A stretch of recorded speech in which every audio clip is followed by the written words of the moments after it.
Hi all welcome to technical എഡ്യൂസോൺ.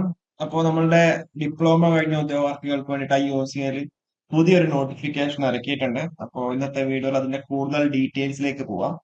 മെയിനായിട്ട് chemical കഴിഞ്ഞവർക്ക്, mechanical കഴിഞ്ഞവർക്ക്, electrical കഴിഞ്ഞവർക്ക്, instrumentation കഴിഞ്ഞവർക്കാണ് ഈ ഒരു ഓപ്പർച്യൂണിറ്റി ഉള്ളത്. അപ്പോൾ നിങ്ങളുടെ ഫ്രണ്ട്സോ നിങ്ങൾ ആരെങ്കിലും എന്താ പറയുക ഈ ഒരു ബ്രാഞ്ചിൽ പെടുന്നവരാണെന്നുണ്ടെങ്കിൽ നിങ്ങൾ വീഡിയോ മുഴുവനായിട്ട് കാണാം. അതുപോലെ സുഹൃത്തുക്കൾക്ക് എന്ത് ചെയ്യാം, ഈ ബ്രാഞ്ചിലുള്ള സുഹൃത്തുക്കൾക്ക് നിങ്ങൾക്ക് ഇത് വീഡിയോ ഷെയർ ചെയ്ത് കൊടുക്കാം. അതായത് ഡിപ്ലോമ കഴിഞ്ഞവർക്ക് കിട്ടാൻ വേണ്ടി പറ്റുന്ന ഏറ്റവും നല്ലൊരു പേ സ്കെയിലാണ്. ഏകദേശം 30,000 തൊട്ട് 1,20,000 വരെയുള്ള സ്കെയിൽ ഓഫ് പേയിലാണ് നിങ്ങളെ പ്ലേസ് ചെയ്യുന്നുണ്ടാവുക. അതും ഇന്ത്യൻ ഓയിൽ കോർപ്പറേഷനിൽ ഏകദേശം പറയുകയാണെങ്കിൽ ഏകദേശം ആ, നല്ലൊരു വേക്കൻസി ഉണ്ടാവാനുള്ള സാധ്യത അവിടെയുണ്ട്. അപ്പൊ അതിൽ ക്വാളിഫിക്കേഷൻ പറഞ്ഞിട്ടുള്ളത് 3 years diploma with not less than 65% marks for general EWS OBC and 55% marks for SC ST PWD candidates in കേസിൽ. കെമിക്കൽ ആണെങ്കിൽ ഇത്രയും ഡിസിപ്ലിൻ എന്താ അവിടെ എലിജിബിൾ ആണ്. മെക്കാനിക്കലിന് മാത്രമേ അപ്ലൈ ചെയ്യപ്പെടുന്നുണ്ടാവുള്ളൂ. ഇലക്ട്രിക്കൽ ആണെങ്കിൽ ഇത്രയും ഡിസിപ്ലിൻ എലിജിബിൾ ആണ്. ഇൻസ്ട്രുമെന്റേഷൻ ആണെങ്കിൽ ഇത്രയും ഡിസിപ്ലിൻ അവിടെ എലിജിബിൾ ആണ്. അപ്പൊ ഫസ്റ്റ് ഓഫ് ഓൾ പറഞ്ഞു, ക്വാളിഫിക്കേഷൻ പറഞ്ഞു, ഡിപ്ലോമയാണ് ക്വാളിഫിക്കേഷൻ. അപ്പോ 60% അവിടെ മാർക്ക് എന്നുള്ളത് കമ്പൽസറി ആണ്. അതുകൂടാതെ നിങ്ങൾ ഇനിയിപ്പോ അവിടെ 2 year എന്താ പറയുക ലാറ്റർ എൻട്രി സ്കീമിലാണ് കയറിയിട്ടുണ്ടെങ്കിൽ നിങ്ങൾ അത് എന്ത് എലിജിബിൾ തന്നെ ആണ്.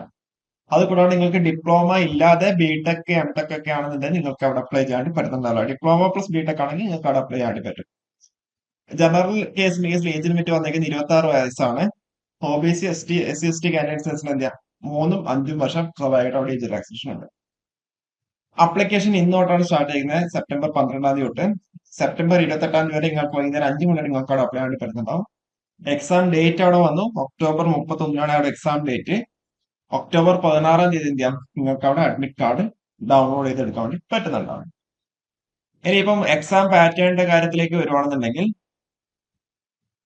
സെലക്ഷൻ പ്രോസസിന്റെ കാര്യം പറയുകയാണെങ്കിൽ ഫസ്റ്റ് ഒരു കമ്പ്യൂട്ടർ ബേസ്ഡ് ടെസ്റ്റ് ഉണ്ടാവും, പിന്നെ ഗ്രൂപ്പ് ഡിസ്കഷനും ഗ്രൂപ്പ് ടാസ്കും ഉണ്ടാവും, പിന്നെ ഒരു പേഴ്സണൽ ഇന്റർവ്യൂ ഉണ്ടാവും. അപ്പൊ ഇതാണ് എന്ത് നമ്മുടെ സെലക്ഷൻ പ്രോസസ്സ്. ഇനി നമ്മൾ കമ്പ്യൂട്ടർ ബേസ്ഡ് ടെസ്റ്റില് ഡൊമൈൻ നോളജ്, ഇപ്പൊ നിങ്ങൾ ഇലക്ട്രിക് ആണെങ്കിൽ ഇലക്ട്രിക്കൽ, മെക്കാനിക് ആണെങ്കിൽ മെക്കാനിക്കൽ, ഇതിന്റെ ഡീറ്റെയിൽഡ് സിലബസ് ഉണ്ട്, നമ്മളത് ചെയ്യുന്നുണ്ടാവും. അത് 50 മാർക്ക്.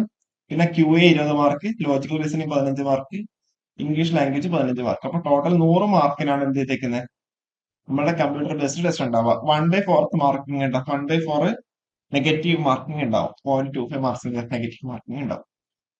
അപ്പോ ഇതില് 100 ക്വസ്റ്റ്യൻസ് ആണ് ഉണ്ടാവുക. 150 മിനിറ്റ്സ് ആണ് ഡ്യൂറേഷൻ. ഓക്കെ. എക്സാം സെന്റേഴ്സ് വരുന്നത് കേരളത്തില് എറണാകുളം ഉണ്ട്, തിരുവനന്തപുരമാണ് എന്ത് എക്സാം സെന്റർ ആയിട്ട് വന്നിട്ടുള്ളത്. ഓക്കെ. ഇവിടെ ആപ്ലിക്കേഷൻ ഫീ ആയിട്ട് വന്നിട്ട് 400 രൂപയാണ്. ഫസ്റ്റ് നിങ്ങൾ എന്ത് ചെയ്യാം, CBT കമ്പ്യൂട്ടർ ബേസ്ഡ് ടെസ്റ്റ് ഉണ്ടാവും. അപ്പൊ അതിൽ ക്ലിയർ ചെയ്യുന്നവർക്ക് ഗ്രൂപ്പ് ഡിസ്കഷനും ഗ്രൂപ്പ് ടാസ്കും ഉണ്ടാവും. പിന്നെ അതിന്റെ പേഴ്സണൽ ഇന്റർവ്യൂ ഉണ്ടാവും. അപ്പൊ ഇതാണ് നമ്മുടെ ഷോർട്ട് ലിസ്റ്റിംഗ് പ്രോസസ് ആയിട്ട് പറയുന്നുണ്ടാവുക. അപ്പൊ അതിൽ വെയിറ്റേജ് പറയുന്നത് 80% CBT, 5% group discussion group task, 10% personal interview. ഇതിനെ ബേസിട്ടാണ് എന്തെങ്കിലും ഫൈനൽ സെലക്ഷൻ ഉണ്ടാവുക. ഇതാണ് ഒരു വെയിറ്റേജ് ഷോർട്ട് ലിസ്റ്റിംഗ് അല്ലെങ്കിൽ വെയിറ്റേജ് ക്രൈറ്റീരിയ എന്ന് പറയുന്നത്. ഓക്കെ. ഇതിൽ നിങ്ങൾക്ക് അവിടെ 400 രൂപയും GST ആണ് എന്തെങ്കിലും അവിടെ ഇവിടെ അപ്ലിക്കേഷൻ ഫീ ആയിട്ട് വരുന്നത്. അപ്പൊ ഈ ഒരു ഡോക്യുമെന്റിന് താഴെ ഞാൻ ഇടാം, ഡിസ്ക്രിപ്ഷനിൽ ആഡ് ആക്കാം. അപ്പോ നിങ്ങൾക്ക് എന്ത് ചെയ്യാം, വേണമെങ്കിൽ ഇതിൽ ഇമേജ് സൈസും അതേപോലെ തമ്മിൽ ഇംപ്രഷൻ സൈസ്, ഫോട്ടോയുടെ സൈസും കാര്യങ്ങളൊക്കെ പറയുന്നുണ്ട്. അപ്പൊ അത് നിങ്ങൾക്ക് ഞാൻ നോട്ട് ചെയ്ത് വെക്കാം. ഓക്കെ. ഇനി ഇപ്പം ഇതിൽ പറയുകയാണെന്നുണ്ടെങ്കിൽ സിലബസ് ആണ്. അതിന് പിന്നെ ബോണ്ട് ഉണ്ട്. 2 ലക്ഷത്തിന്റെ ഒരു ബോണ്ട് ഉണ്ട്. 3 വർഷമാണ് നമ്മൾ പീരീഡ് പറയുന്നുണ്ടാവുക. 2 വർഷത്തിന്റെ ബോണ്ട് ജനറൽ, ബാക്കി റിസർവേഷൻ കാറ്റഗറിയിൽ 35,000 ആണ് വരുന്നുണ്ടാവുക. ഇതാണ് നമ്മുടെ സിലബസ്. ഓക്കെ. നമ്മൾ ഇലക്ട്രിക്കൽ ചാനൽ നമ്മൾ ചെയ്തിട്ടുണ്ട്. ഇൻസ്ട്രുമെന്റേഷൻ ആണെങ്കിൽ electronic device circuits, electrical circuits and machines, basics of instrumentation, analogue and digital electronics, measurements and instruments, measurement of process variables, industrial instrumentation, process control instrumentation, control engineering, instrumentation system design, programmable logic controller. ഇനിയിപ്പോ mechanical ആണെങ്കിലോ basic mechanical engineering, computer aided machine drawing,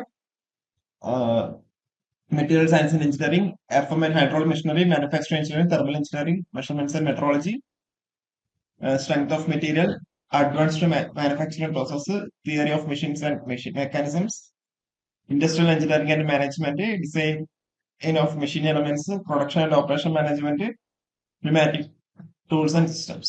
അപ്പൊ ഇതാണ് നമ്മുടെ syllabus വരുന്നത്. കെമിക്കലിന്റെ കേസിൽ chemical engineering fundamentals, petrol refining process കുറച്ച് detail ആയിട്ട് അവിടെ പറഞ്ഞിട്ടുണ്ട്. Petrochemical process, process equipment and operation, safety and environment. Okay, അപ്പൊ ഇതാണ് ഡീറ്റെയിൽഡ് ആയിട്ടുള്ള സിലബസ്. അപ്പോൾ എക്സാം വരുന്നത് ഒക്ടോബർ 31-നാണ്. അപ്പോൾ അപ്ലൈ ആയിട്ട് പറ്റുന്നവർ എന്താ അപ്ലൈ ചെയ്യാം. കൂടുതൽ വീഡിയോസുമായിട്ട് വീണ്ടും വരാം. Okay, thank you.